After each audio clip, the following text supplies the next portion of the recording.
Então, bom dia para todo mundo, valendo. A gente vai ter esses 3 encontros aqui para conversar um pouquinho sobre adoração. Adoração talvez seja um dos termos mais mal compreendidos, né? Pelo menos sob a perspectiva bíblica entre os cristãos. Eu queria fazer uma pergunta para vocês. Se você fosse fazer um desenho ou pintar um quadro que representasse adoração, o que você desenharia? Qual seria o desenho final desse quadro? Só que o professor fala assim, tá aqui uma folha em branco, desenha aí. Adoração, o que você desenharia? Que imagem você colocaria naquela folha em branco?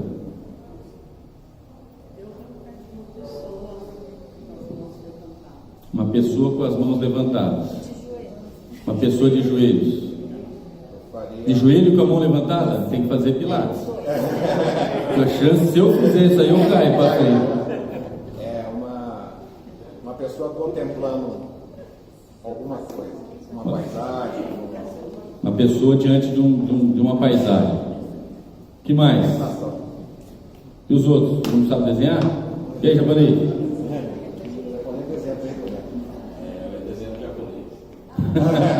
Olha a voz grossa do japonês, velho. Fala aí, japonês. O japonês adorando. Adorando, mas já falou do que? Como? Abaixado e... Abaixado. Reverência. Uma pessoa de joelho olhando para uma cruz. Legal. Seria muito legal se funcionasse ali. Porque não sei se você tiver curiosidade e tiver o celular, pode fazer uma pesquisa. Joga no Google adoração e clica no imagens. Você vai ver, eu printei essa tela ali, o que aparece. Bem interessante. Faz essa experiência. Você que está em casa, faça essa experiência. Joga adoração no Google e clica no imagens. Tá fazendo aí, já? Alguém já tem a resposta? Qual é a imagem principal que aparece, Fernando? Se você fosse resumir as principais que aparecem. Tem uma que é bem significativa aqui, que são pessoas que estão com os braços levantados em frente a uma cruz. É bem significativo. De uma certa forma, um pouco do que todo mundo falou aqui é o que vai aparecer. Eu arriscaria dizer que se vocês falassem a primeira ideia que veio à mente, eu arriscaria dizer que 80, 90% das pessoas que aqui estão pensaram em alguém olhando para cima com as mãos para o alto. A gente vai mastigando um pouco mais a ideia, traz um elemento da cruz, né? Traz um elemento da paisagem, talvez. Mas a ideia de alguém com a mão para cima talvez seja a imagem que mais marque, que mais signifique para nós o que é adoração. Ao longo desse tempo, deixa eu só perguntar lá, como é que está aí? Vai ter ou não? Senão eu vou seguir aqui, o Marcelão. Oi? Vai sim, tá. Se a gente for pensar numa definição de adoração, talvez como a palavra amor, nós não vamos encontrar na Bíblia uma definição. Adoração é isso. A gente não vai encontrar. Assim como o amor. O que é o amor? Você vai ter descrição do amor, você vai ter efeitos do amor, mas você não vai encontrar uma resposta. Amor é. Talvez em função da inexistência de uma definição categórica do que é amor, a gente tem então uma certa complicação na compreensão do que a Bíblia diz ser amor. Talvez pela ausência de uma definição, cada um construa sua própria compreensão a partir, enfim, de diversos fundamentos. Eu não vou me arriscar aqui a dar uma definição para vocês nesse primeiro momento, mas eu gostaria que ao final dessas 3 aulas a gente pudesse construir uma definição nossa. Nós vamos passar nesses dias por alguns fundamentos bíblicos. Nós vamos entender o que a Bíblia diz ser adoração, e ao final disso nós vamos pegar um pouquinho de cada fundamento e tentar então chegar a um conceito de adoração, tá bom? A gente vai passear pelos vocábulos bíblicos. Muito do que aparece na nossa tradução, adoração, louvor, na raiz da palavra, ela tem conotações diferentes. Então, para a gente conseguir chegar um pouquinho mais perto desses fundamentos, para a gente conseguir construir no futuro, quem sabe, alguma definição, nós vamos passar por esses fundamentos. O primeiro deles, na pesquisa que eu fiz, essas são as imagens que aparecem de adoração. Você vê principalmente pessoas com o braço levantado, alguns têm paisagem na frente, outros têm gente na frente. No primeiro ali tem uma banda na frente, né? Entre a cruz, a paisagem e a banda, é o pessoal que prefere a banda. Segue aí, Juninho. A definição está em branco, a gente vai construir então ao final desses encontros a partir dos fundamentos sobre os quais a gente conversar aqui. E vamos então para a primeira. Aperta o botão, Juninho. O primeiro vocábulo do grego é o proskuneo. Deve ser algo parecido com isso. Qual o significado, qual que é o sentido disso? Proskuneo e suas cognatas são as palavras que derivam dela, aparecem 58 vezes no Novo Testamento. Originalmente tem o sentido de beijar. Então, uma sugestão, antes de dormir, proskuneo na patroa, dá um beijinho. Originalmente, tá? Entre os gregos era um termo que significava adorar os deuses dobrando os joelhos ou prostrando-se. E esse vocábulo, essa palavra e as suas derivadas comunicam a ideia de submissão. Então a gente tem uma primeira ideia bíblica. Lembre-se, nós vamos passar por alguns textos e nós vamos entender que a expressão adorar, aí, dependendo da tradução, talvez tenha render-se, talvez tenha prostrar-se, mas a expressão adorar nestes textos traz a conotação de prostrar-se, render-se, traz a ideia de submissão. Vamos ver alguns textos bíblicos aí. Apocalipse 4: toda vez que os seres viventes dão glórias, honra e graças àquele que está sentado no trono e que vive para todo sempre, os 24 anciãos se prostram diante daquele que está sentado no trono e adoram aquele que vive para todo sempre. Eles lançam as suas coroas diante do trono e dizem: Tu, Senhor e Deus nosso, és digno de receber a glória, a honra e o poder, porque criaste todas as coisas e por tua vontade elas existem e foram criadas. Note bem a expressão aqui do versículo 10, ele traz adoração e traz o prostrar-se. Essa imagem, que é uma imagem impressionante, né? Se a gente parar para mastigar esse texto e parar nessa imagem, é uma imagem impressionante que João traz. E os anciãos então prostrados, adorando aquele que está no trono. Mateus 4: depois o diabo levou a um monte muito alto e mostrou-lhe todos os reinos do mundo e o seu esplendor, e lhe disse: tudo isso lhe darei se você se prostrar e me adorares. Algumas versões dizem: se prostrado me adorares. A ideia da adoração com o prostrar-se, com o render-se. O que o diabo queria aqui, na expressão melhor do texto, é que o Senhor se rendesse a ele, que o Senhor Jesus se prostrasse a ele.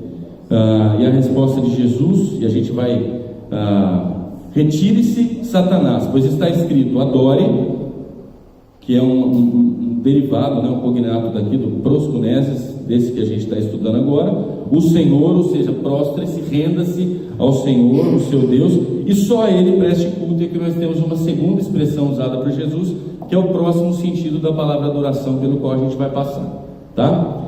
O Senhor Jesus então respondendo ao diabo que pretendia adoração: você deve somente se prostrar, se render, se submeter ao Deus verdadeiro.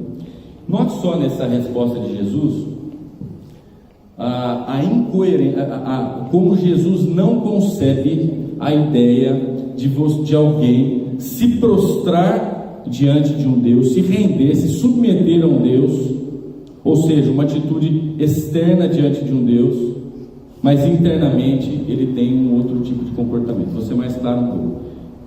Aperta o botão aí, Juninho. Para o Senhor Jesus, a incoerência entre o ato exterior e o interior é inconcebível. Talvez a gente no dia a dia, na vida cotidiana, considere em alguns momentos aquela hipótese: dentro de mim, o Senhor me conhece e sabe que eu o amo.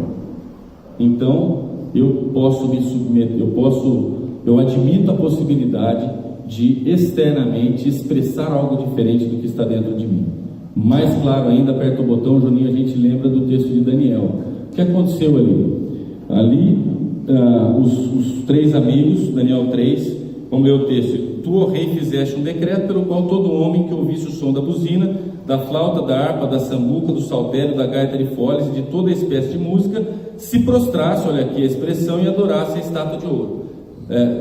Se adorasse prostrado, aquela mesma ideia da palavra que a gente está estudando aqui. E qualquer que não se prostrasse e adorasse seria lançado dentro da fornalha de fogo ardente. Mas o 12: há uns homens judeus, os quais constituíste sobre os negócios da província da Babilônia, Sadraque, Mesaque e Abednego. Esses homens, ó rei, não fizeram caso de ti. A teus deuses não servem nem adoram a estátua de ouro que levantaram. Ao som da barulheira toda, eles não se prostraram. Aquele monte de gente se prostrou e eles permaneceram em pé.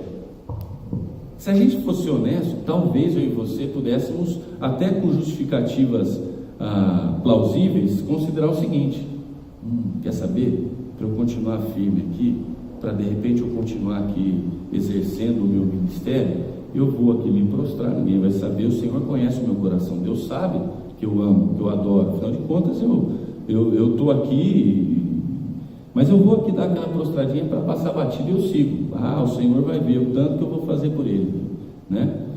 Isso é inconcebível para o Senhor Jesus. Isso é inconcebível. A incoerência entre o que está aqui dentro e a nossa atitude é inconcebível.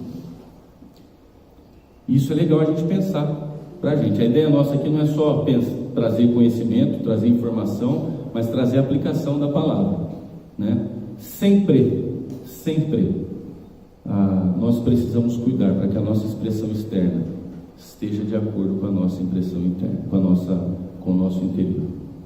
E obviamente, como fruto disso, a gente precisa então cuidar do nosso interior.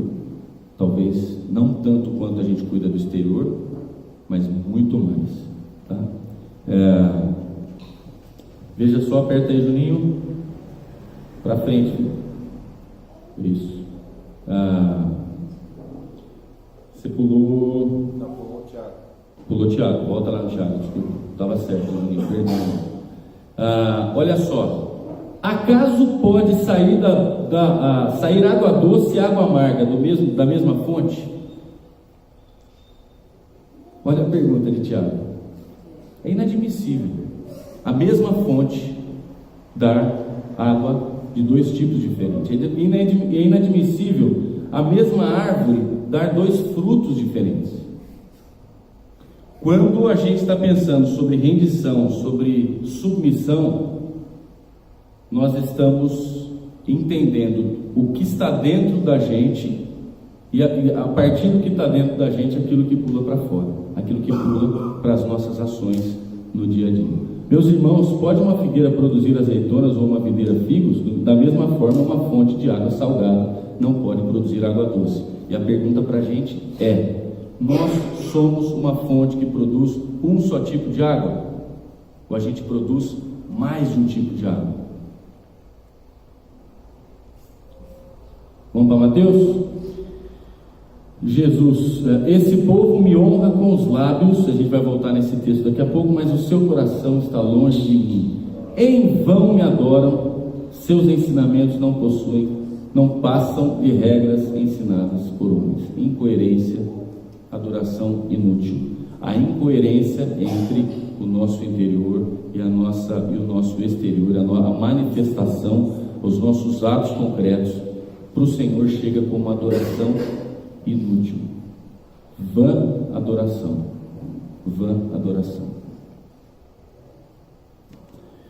Vamos lá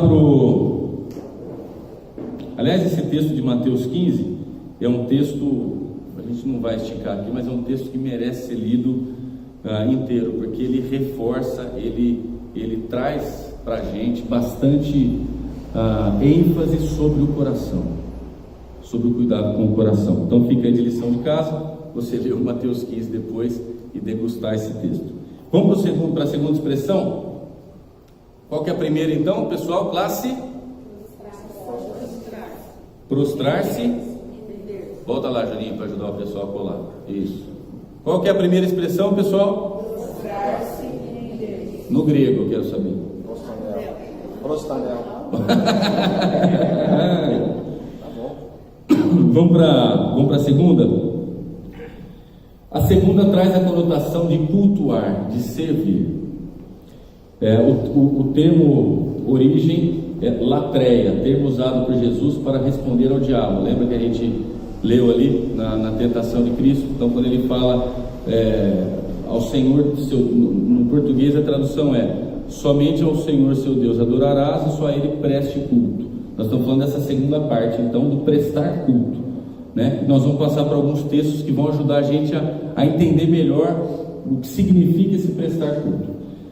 Então é empregado 90 vezes na Septuaginta, que é a tradução grega, né, do Antigo Testamento, especialmente em Êxodo, Deuteronômio, Josué, Juízes e uma vez os profetas em Ezequiel. Traz a ideia de prestar culto, de oferecer um serviço religioso. O inglês, qual que é a expressão em inglês para culto? Service, né? Ele traz a ideia de serviço já na palavra. É exatamente essa ideia de cultuar, de servir. Moisés várias vezes pediu permissão da parte de Faraó para deixar os israelitas partirem para servir a Deus. Mesma expressão. Na carta aos Hebreus, a gente vai dar uma olhada em alguns textos que tem uma ligação mais estreita com o Velho Testamento. VT aí, gente, não é Vale Transporte, tá? É Velho Testamento. Mas o cara já pensa: nossa, amanhã eu vou ter que trabalhar. Não, Velho Testamento. Na próxima eu prometi trazer o Antigo Testamento, né, para não tirar a alegria de ninguém nesse momento do domingo.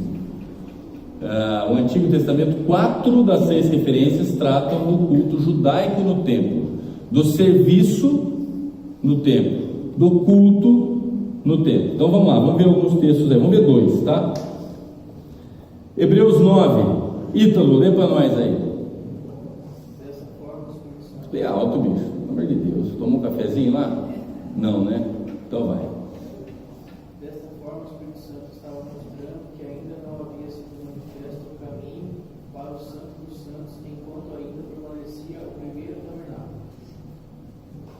Isso é a ilustração para os nossos dias, indicando que as ofertas e os sacrifícios oferecidos não podiam dar ao adorador uma consciência perfeitamente limpa. Aqui a gente tem então uma primeira ideia em Hebreus, no Novo Testamento, mas com a conotação de culto do Antigo Testamento, né? Falando sobre ofertas, sobre os sacrifícios oferecidos, sobre a forma como o povo no Antigo Testamento adorava, prestava culto, fazia o seu service, né? A Deus, né? Vamos lá para o próximo de Hebreus 10. Ju. A lei traz apenas uma sombra dos benefícios que hão de vir, e não a realidade dos mesmos. Por isso, ela nunca consegue, mediante os mesmos sacrifícios repetidos ano após ano, aperfeiçoar os que se aproximam para adorar. Se pudesse fazê-lo, não deixariam de ser oferecidos? Pois os adoradores, tendo sido purificados uma vez por todas, não mais se sentiriam culpados de seus pecados. Dá para a gente perceber a conotação de adorar, fazendo uma menção aos cultos e aos sacrifícios do Antigo Testamento, né? Mais uma vez, o culto, o serviço, em Hebreus, fazendo menção. Esse é um outro texto, Hebreus 10, que vale a pena ser lido, que ele vai pular da conotação de culto, de serviço do Antigo Testamento, para trazer uma conotação mais para o neotestamentário, né? Mas a grande pergunta é: será que esse termo tem mais ou exclusiva relação com a conotação de culto no Antigo Testamento? Que a gente vê que ele aparece pra caramba no Antigo Testamento, e quando ele aparece até agora, que a gente viu no Novo Testamento, ele está fazendo referência ao Antigo Testamento. E aí a gente vai para um texto muito legal, que é o texto de Romanos 12, 1. Na próxima aula a gente vai explorar um pouquinho mais esse texto, mas ajuda a gente a entender que tipo de adoração o Senhor espera de nós. Portanto, irmãos, rogo-lhes pelas misericórdias de Deus que se ofereçam em sacrifício. Olha só a conotação de Antigo Testamento: sacrifício, oferecer sacrifício, que se ofereçam em sacrifício vivo, santo e agradável a Deus. Este é o culto racional de vocês. Sente o cheiro de Antigo Testamento aqui, do VT? Mas o cheiro vai se dissipando, porque a conotação aqui é de sacrifício vivo. A conotação aqui, no Antigo Testamento, o que acontecia com o sacrifício? Ele era levado para o altar e lá morreu. Paulo está dizendo para os romanos aqui, e para nós, que nós devemos oferecer a nossa vida como sacrifício vivo. E sabe qual é o problema do sacrifício vivo? Que o sacrifício vivo pode escolher escapar do altar. Ele pode querer vazar do altar. Isso vai ajudando a gente a compreender que o que se espera, o que Paulo está dizendo aqui, é vida no altar, é dia a dia no altar, é cotidiano no altar, a partir das misericórdias de Deus, porque sem elas morre eu também. E a palavrinha racional é importante também. Vamos chegar lá, irmão. Peço para o irmão, não estejais ansiosos por coisa alguma. Nós estamos no começo do versículo ali, Ela é fundamental. Na verdade, esse texto, cada palavra dele é fundamental para a nossa boa compreensão, para a compreensão saudável. Pelas misericórdias de Deus, que se ofereçam, decisão nossa, como um sacrifício vivo, ou seja, eu é que vou para o altar, eu é que me dirijo ao altar e lá me coloco como sacrifício. Para mim, Paulo diz, o viver é Cristo e o morrer é lucro. E se a gente for ligando isso, e a gente vai explorar bastante na semana que vem, nós vamos entender a beleza que está por trás desse texto, desse conceito de oferecer culto. Oferecer culto. Só para ver quem está prestando atenção. Se ofereça em sacrifício vivo, santo e agradável a Deus. Não é agradável a mim, é agradável a Deus. Diz aí, Ricardão. É o culto racional. Culto racional. Culto fruto da razão, fruto da decisão. Culto consciente. Eu estou ali porque eu quero. Eu vivo assim porque eu quero. Nós vamos apertar a tecla SAP. Nós vamos ler esse texto sob duas outras perspectivas. Uma da versão bíblica, a mensagem. Quem conhece a mensagem aqui? Do Eugene Peterson. Não é bem uma tradução, nem uma versão, ela é uma paráfrase, né? Mas muito interessante. Portanto, com a ajuda de Deus, quero que vocês façam o seguinte: entreguem a vida cotidiana, dormir. Amém, irmãos? Dormir? Dormir e comer. Amém, irmão? Dormir, comer, trabalhar. Amém, irmão? O amém está mais fraco. Amém também, trabalhar. Passear. Dá até um aleluia, o André fica de pé. A igreja aplaude de pé. Entreguem a vida cotidiana, dormir, comer, trabalhar, passear, tudo isso a Deus como se fosse uma oferta. Receber o que Deus fez por vocês é o melhor que podem fazer por Ele. Essa próxima, que é do William Barclay, portanto, Pegue o seu corpo, pegue as tarefas que você tem a fazer todos os dias, pegue o trabalho comum na loja, no escritório, na fábrica, no estaleiro, na mina. Irmãos, na mina, não é a mina, vocês estão pensando, tá? É um local de trabalho, tá? Na mina, e ofereça tudo isso como ato de adoração a Deus. A verdadeira adoração é a oferta de Deus do corpo e de tudo o que se faz com ele todos os dias. A real adoração não é ofertar a ele uma liturgia, ainda que nobre, nem nenhum ritual, por mais magnífico que seja. A verdadeira adoração é a oferta da vida diária a Deus. Que legal, né? Que legal. Que legal. Que jeito de aproximar o texto da gente, já que a gente às vezes é meio lento para entender ou não quer entender. Para quem não quer entender, está na cara. É a vida diária a Deus, as nossas decisões como culto ao Senhor, como serviço ao Senhor. Não é mais aquele serviço que ficou para trás, de liturgia, de forma, de templo. Não. É a vida como culto. É muito mais profundo, muito mais complexo. É muito mais fácil a gente chegar aqui de domingo, participar, fazer tudo direitinho, participar de um culto bonitinho, aqui ou em qualquer outra religião. É muito mais fácil. Seguir os ritos é muito mais difícil. Tomar as decisões corretas todos os dias. Decisão correta e consciente. Não é o certo porque é certo. É o certo para agradar a Deus. Então vai muito além da ética. Vai muito além da ética. Porque é ética que brota do amor a Deus. Começou a mudar um pouquinho, né? Aquela ideia do irmãozinho com a mão para cima, ser adoração. Aperta o botão, Juninho.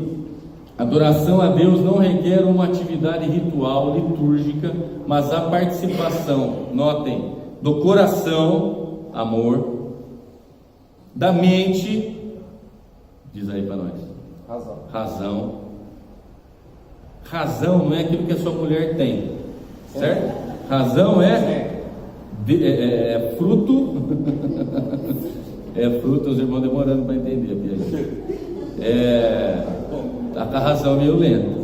É isso que é a razão, é a capacidade para compreender a piadinha, não é a que a mulher tem. Mas vamos lá, vamos começar de novo. A adoração a Deus não requer uma atividade ritual, litúrgica, mas a participação do coração, amor, da mente, razão e da vontade e intencionalidade na decisão cotidiana de agradar a Deus com a vida. Note que isso aqui não é uma definição de adoração. Você falou que a gente não ia ter definição de adoração. A adoração não requer, mas requer. Nós não estamos dizendo adoração é. Nós vamos tentar caminhar e pensar em algo ali no final das 3 aulas, tá? Mas vemos aqui amor, nós vemos coração, mente, vontade. Olha só o texto de Marcos, Jesus dizendo para a gente: ame o Senhor, o seu Deus, de todo o seu coração, de toda a sua alma, de todo o seu entendimento, razão, e com todas as suas forças. Aqui a gente tem os componentes internos e os componentes externos, as forças e o entendimento. Eu pus o cafezinho aqui porque é um jeito de a gente lembrar, né? O que é o café? Coração, alma, forças e entendimento. Café, para ajudar a lembrar. Coração, alma, força e entendimento. Café. Acrônimo. Não vai dizer que está faltando um acento, não é entendimento. Né? Mas é para ajudar a gente a lembrar. O café. Como que o Senhor quer adoração? Café. Não é café, é café. Coração, alma, força e entendimento. Isso, fé aí, ó, já. Fica de lição de casa para o irmão estudar. Certo? Café. Componentes do interior e componentes do exterior. Cultuar, servir. Nós passamos pela primeira expressão, prostrar-se, render-se, conotação de submissão. Segunda expressão, cultuar, servir, conotação de culto, de serviço, mas não, ele parte da ideia do Antigo Testamento, mas vem para uma ideia moderna, neotestamentária, de culto com a vida no altar, vida viva, né? Amando e servindo. E aí nós não vou dar spoiler. 3. Eu estou trazendo os 3 principais, tá? Tem mais 2 que aparecem menos vezes, menos, tá, gente? Em nome de Jesus.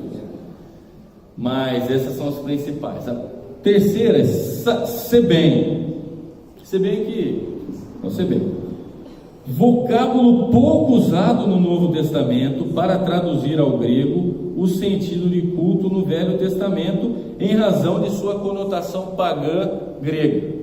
Olha só que interessante, qual que é a conotação que esse vocábulo traz? Ele traz a conotação, a imagem de um homem grego devotado aos seus deuses para poder se livrar do azar. Então aquela ideia como fala? Supersticiosa, né? De você se curvar para não ter azar. Não olha para o grego apontando para ele, que quantas vezes a gente não corre o risco de achar que algo de ruim aconteceu porque eu não fui na igreja, algo de ruim está acontecendo comigo porque eu fiz alguma coisa lá atrás, sabe? E aí o cara começa a ir para a igreja para não acontecer nada de ruim. Olha o quanto de superstição que tem, sem que muitas vezes a gente perceba. E o curioso é que Jesus fala: vem para mim que vai acontecer um monte de coisa ruim, né? Vocês vão ser perseguidos, coisas difíceis, mas eu estarei com vocês. Olha como a conotação nossa, talvez, nossa e do brasileiro de modo geral, da religiosidade se aproxima daquilo que os gregos tinham e que fez com que essa palavra deixasse de ser usada na tradução durante um tempo. Por quê? Porque se os caras botassem na tradução grega, o pessoal ia achar estranho, né? Como é que essa palavra aqui está na Bíblia? Olha o que ela significa, né?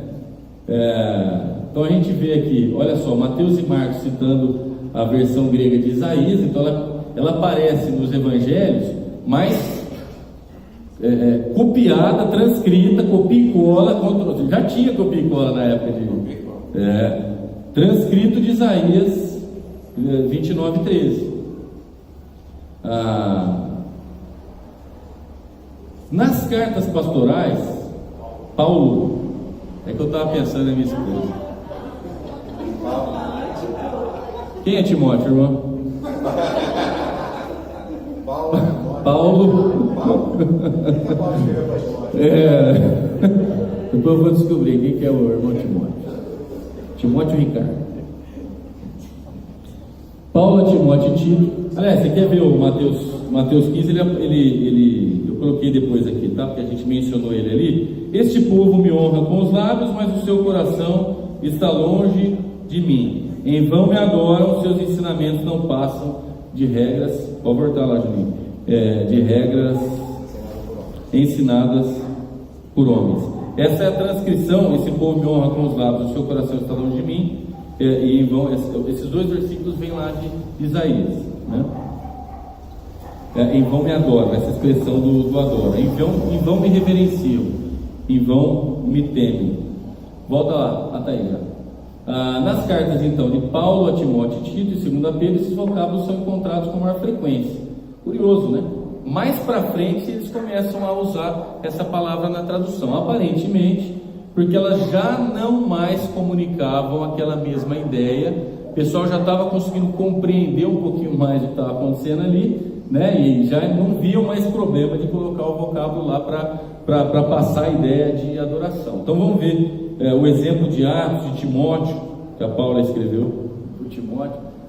O João primeiro. Sabemos que Deus não ouve a pecadores, mas ouve ao homem que o teme.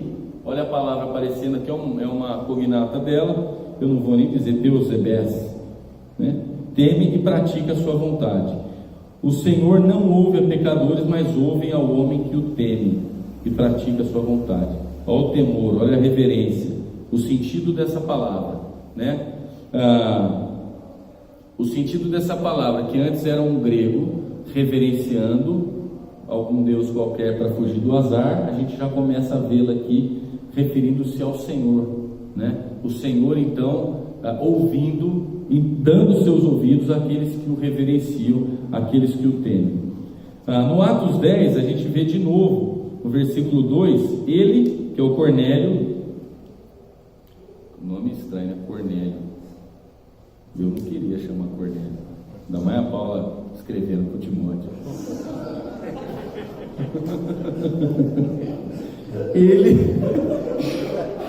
Ele e toda a sua família, é o inimigo querendo tirar a atenção. Ele e toda a sua família eram piedosos e tementes, Eusébes, que é a mesma origem do nome Eusébio, né? A raiz é grega mesmo e dá a conotação de temor. Então aqueles são tementes a Deus, dava muitas esmolas ao povo e orava continuamente a Deus. Olha só o temor dele, olha só que interessante esse texto. O temor, que é algo íntimo, se tornando uma atitude externa, dar esmolas, e orar continuamente. Orar não necessariamente externo, né? Mas se alguém está vendo, olha só, a atitude externa partindo de um coração temente a Deus. Vamos lá para Timóteo. De fato, todos os que desejam viver piedosamente, mais uma vez a expressão em Cristo Jesus, serão perseguidos. Aqui a gente tem a ideia de temor, de piedade, de reverência. Temor é uma palavra mal compreendida, né? Talvez a primeira ideia que se vem à mente quando se fala em temor, qual é? Medo, né? Não parece ser essa exatamente a ideia. Eu trouxe aqui aperta o botão aí, Juninho. Na verdade eu não trouxe, eu achei que eu tinha trazido, mas o temor, ele é uma profunda reverência. Ela belisca o receio, mas é um receio não por aquilo que vai ser feito contra mim, mas pelo objeto do temor, que é Deus, por quem Ele é. Dá para entender a diferença do que é o temor e medo? E tem muita gente pregando por aí o evangelho do medo, né? O evangelho do fardo, que Jesus veio chutar para longe.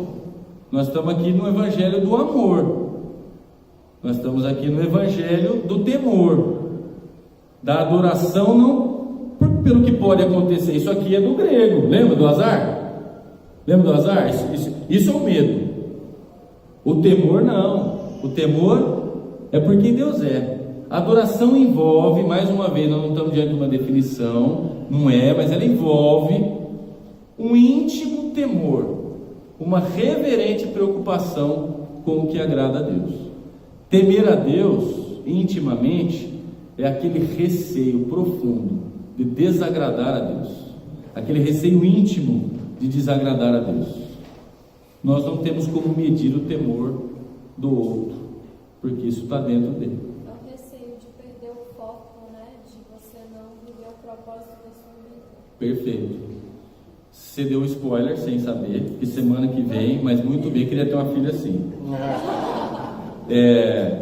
Lembra do... É muito nova, né? Nem lembro do programa. Esqueci o que eu ia falar. Semana que vem nós vamos pensar um pouquinho em propósito. E muito legal. Guarda a sua observação, porque nós vamos aproveitar ela bastante semana que vem. Adoração então envolve um íntimo temor, uma reverente preocupação com o que agrada a Deus. Eu queria então que a gente lembrasse as 3 expressões que a gente viu na palavra que refletem adoração. A primeira, prostrar-se, render-se, traz a ideia de submissão. A segunda, olha só que legal, prostrar-se, render-se, submissão. Submissão íntimo, prostrar-se exterior. Segunda, cultuar, servir. E vamos, quando a gente pensar nisso, não vamos lembrar do sacrifício vivo, a vida como objeto como a vida no altar, cultuar, servir. E a terceira,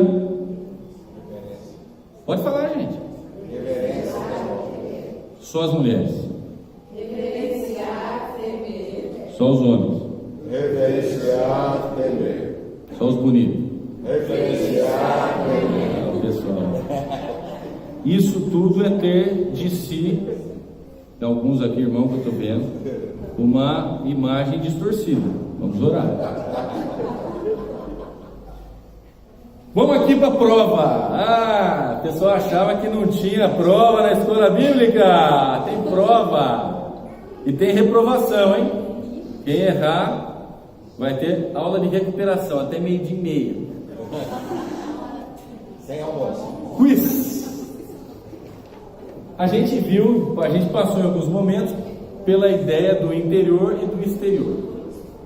Quando fala em exterior, o cara já pensa nos Estados Unidos, na Europa. Não, estamos falando aqui do corpo, né? Do interior. O pessoal já pensou lá em Três Lagoas, né? No interior, Hortolândia, Sumaré. Estou falando da vida nossa, interior e exterior. Quando a gente tem o joinha para cima no interior e o joinha para cima no exterior, qual que é o fruto disso? Qual que é o resultado disso? Ou seja, o interior está ok, o interior está alinhado, o interior está alimentado, o interior está de acordo com Deus. E o exterior também. As ações são bonitas, são belas. Qual que é o resultado disso? Adoração. Isso é adoração. Ponto para o Renato.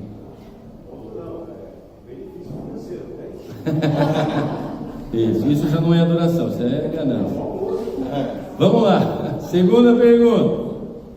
E se o interior tá para baixo, tá desalinhado, tá longe do foco, mas o exterior tá legal, as ações são bonitas?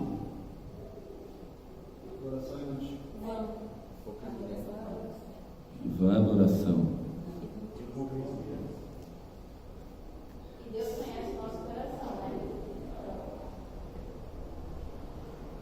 Hipocrisia, o que Jesus chama de sepulcros caiados,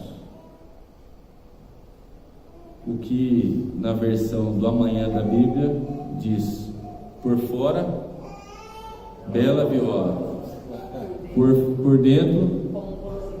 Os irmãos não conhecem esse versículo? É o mesmo do sepulcro caiado, mas na versão tupiniquim. Por fora bela viola, por dentro, pão colorento. Pode a mesma fonte dar água doce, água amarga?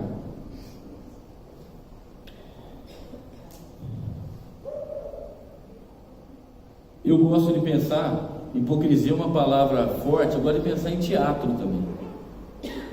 Teatro. A origem é teatro. É a máscara.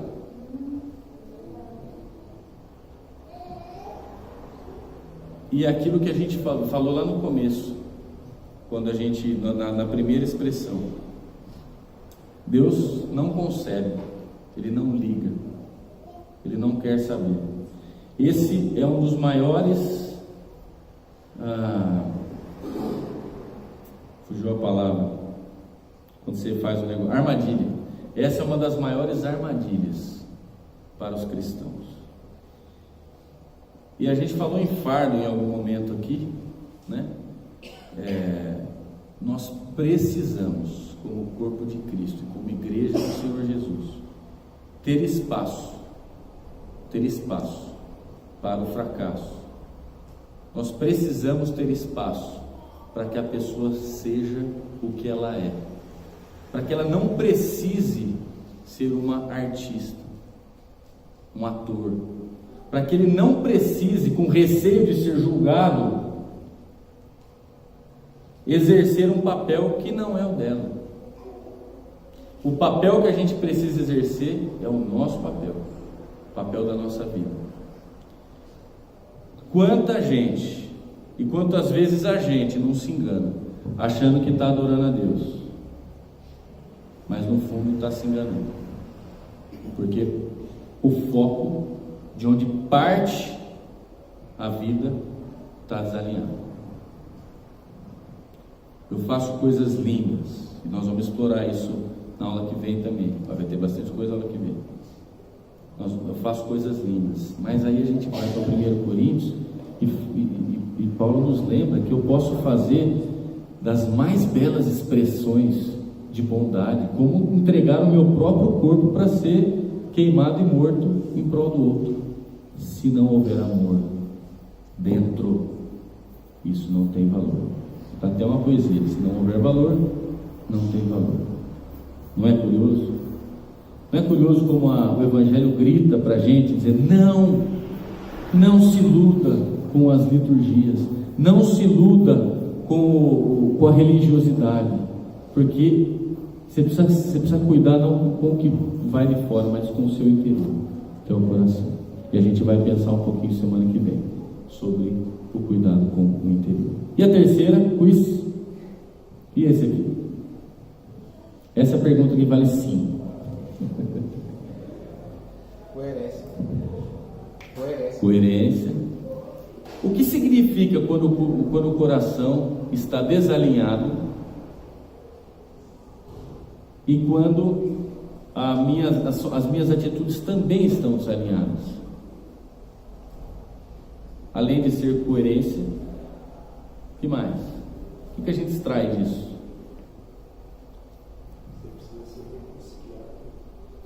É um terreno perfeito para a volta ao Senhor.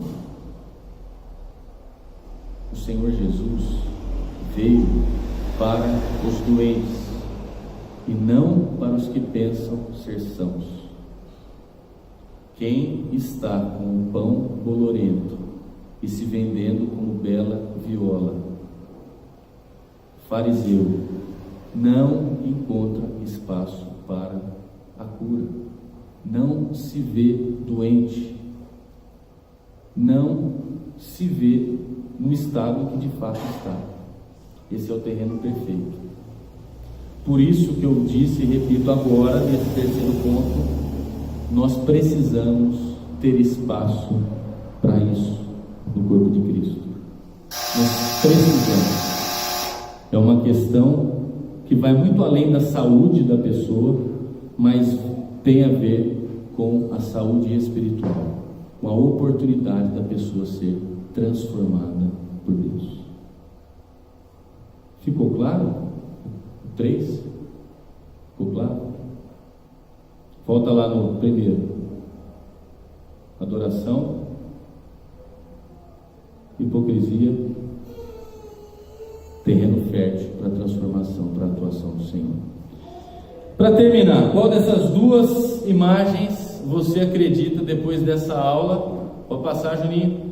Qual das seguintes figuras melhor representa o sentido bíblico de adoração? Figura 1. Figura 2. Alguém ajudando o necessitador. Qual figura melhor expressa o sentido bíblico de adoração? A 1 ou a 2? Quem acha que é a 1? Quem acha que é a 2? Quem acha uma terceira alternativa? Nenhuma das anteriores. Ganhou. Nós não conseguimos avaliar o interior de ninguém. Nós vamos dar a mesma aula semana que vem.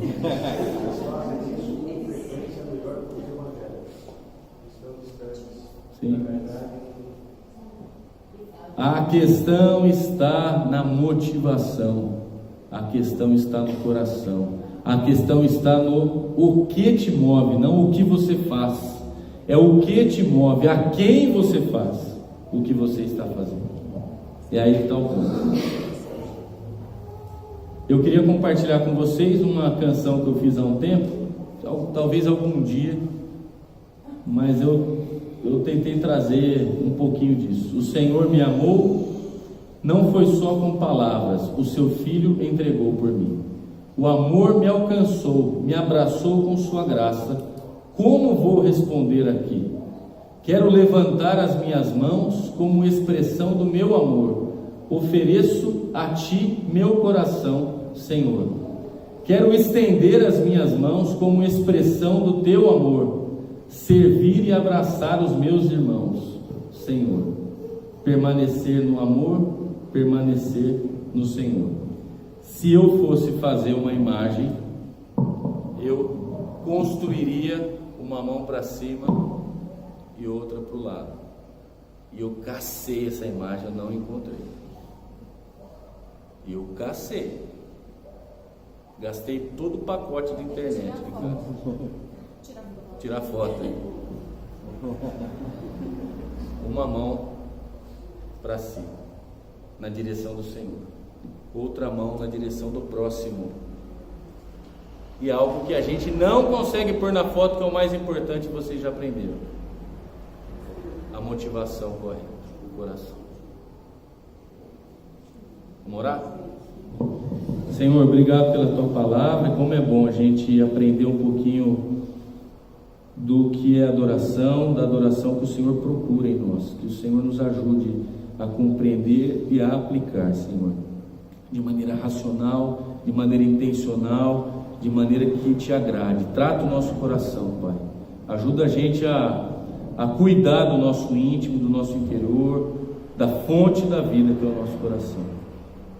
Abençoe cada um dos irmãos aqui presentes, e que nesta semana a gente possa intencionalmente direcionar os nossos atos como sacrifício ao Senhor, como culto ao Senhor, como fruto de quem ama o Senhor.